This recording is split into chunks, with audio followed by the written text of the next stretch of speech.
ঐতিহাসিক মামলা বলেছি, বাংলাদেশের ইতিহাসে বাংলাদেশের কোনো প্রাইম মিনিস্টারের বিরুদ্ধে এরকমের আন্তর্জাতিক অপরাধ ট্রাইব্যুনালে ইতিপূর্বে কোনো মামলা হয় নাই।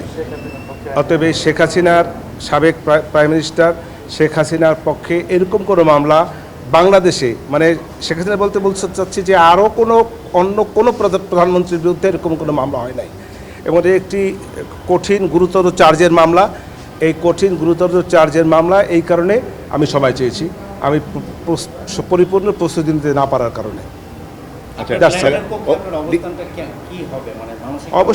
অবশ্যই তার পক্ষে আমি আমার এই ক্লায়েন্ট যাতে এই মামলা থেকে অব্যাহতি পায়।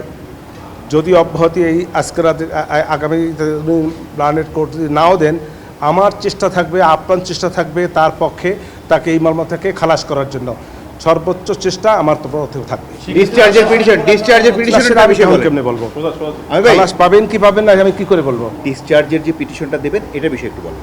ডিসচার্জে চাবেন কেন চাবেন? দেইনি, চাবো এই জন্য যে আমি মনে করি যে তার বিরুদ্ধে যে 5টি চার্জ আনা হয়েছে এই চার্জগুলি সঠিক হয় নাই। এই চার্জগুলি সঠিক না বিধায় আমি ডিসচার্জের আবেদন দেব।